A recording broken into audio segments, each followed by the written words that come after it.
BMS academy में आपका स्वागत है। पिछले सेशंस में हमने प्राइमरी की और फॉरेन की कंस्ट्रेंट्स के बारे में जानकारी ली थी।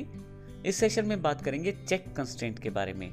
चेक कंस्ट्रेंट एग्जैक्टली है क्या, किस प्रकार से प्रयोग किया जा सकता है और क्या माइस्क्ल में इसका प्रयोग किया जा सकता है या नहीं किया जा सकता, इस सेशन में इसकी जानकारी हम लेने वाले हैं। सबसे पहले मैं आपको बता दूं चेक कंस्ट्रेंट होता क्या है और इसे किस प्रकार से प्रयोग किया जाता है। एग्जैक्टली आप अपनी किसी पर्टिकुलर कॉलम या फील्ड के ऊपर कुछ कंडीशन स्पेसिफाई कर सकते हैं और ऐसी कंडीशन को स्पेसिफाई करने के लिए आप चेक कंस्ट्रेंट का प्रयोग करते हैं। जैसे उदाहरण के लिए हमारे पास लेफ्ट साइड पे एक टेबल है, क्रिएट टेबल स्टूडेंट के नाम से, और उसमें हमारे पास स्टूडेंट आईडी, नेम, एड्रेस और एज दिया गया है और जिसमें आईडी जो है वो प्राइमरी की है। अब इसमें अगर मुझे एज के ऊपर कोई कंस्ट्रेंट, कोई चेक लगाना है तो उसके लिए मैं चेक कंस्ट्रेंट का प्रयोग कर सकता हूँ कुछ इस तरह से। सबसे पहले मुझे चेक कीवर्ड का प्रयोग करना है और राउंडेड ब्रैकेट में मुझे उस कंडीशन को प्रयोग करना है जो मैं चेक के साथ जोड़ना चाहता हूं। जैसे कि मैं चाहता हूं कि एज जो रहे स्टूडेंट की वो 15 साल से ऊपर रहे। इसके लिए मैं अपने इन्हीं कॉलम्स में से एक कॉलम को सिलेक्ट कर लेता हूं, जैसे स्टूडेंट एज। अब कंडीशन तो किसी भी कॉलम पे दी जा सकती है, लेकिन क्योंकि अभी एज से रिलेटेड कंडीशन देनी है तो यहाँ पे स्टूडेंट एज सिलेक्ट कर लेता हूँ। ग्रेटर देन इक्वल 15, 15 साल से ऊपर या 15 साल के बराबर के जो स्टूडेंट है उनको यहाँ पे एंटर किया जा सकता है रिकॉर्ड में, और अन्यथा रिकॉर्ड में आप एंटर नहीं कर पाएंगे।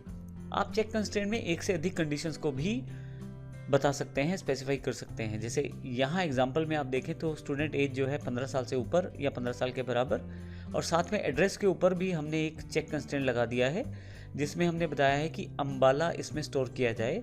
अब यहाँ पे अब ध्यान दे तो बीच में एंड का प्रयोग किया गया है।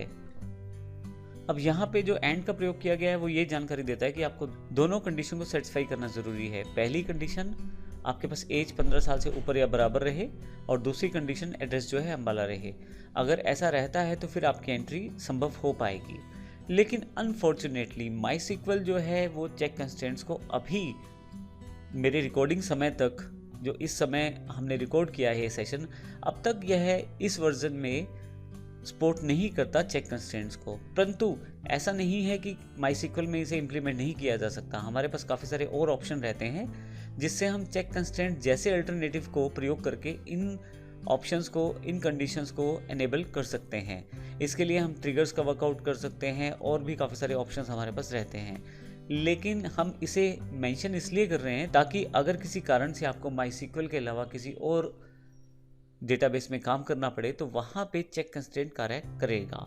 कुछ ऐसे डेटाबेसेस माइस्क्ल को छोड़ के, माइस्क्ल डेटाबेस ही है जिसमें अभी चेक कंस्ट्रेंट्स को सपोर्ट नहीं किया गया और फ्यूचर वर्जन में मैं होप करता हूँ बड़ी जल्दी इसे प्रयोग किया जाएगा। प्रैक्टिकल कॉन्सेप्ट को समझने के लिए हमने यहाँ पे टाइप तो कर दिया है, लेकिन इसे इम्प्लीमेंट नहीं कर पाएंगे। अब फ्यूचर वर्जन्स में ये जानकारी प्राप्त करने के लिए कि हमारे पास चेक कंस्ट्रेंट्स अवेलेबल नहीं हुआ है या हो गया है माइस्क्ल में, तो आप नेट का प्रयोग कर सकते हैं। आप हमारे चैनल से जुड़ सकते हैं, आपको ये नोटिफिकेशन इन्फॉर्मेशन मिलती रहती है। तो अगले सेशन में हम बात करने वाले हैं डिफ़ॉल्ट कंस्ट्रेंट के बारे में और देखेंगे किस प्रकार डिफ़ॉल्ट कंस्ट्रेंट से हम डिफ़ॉल्ट वैल्यूज़ को सबमिट कर सकते हैं अपने डेटाबेस की किसी पर्टिकुलर टेबल में। धन्यवाद।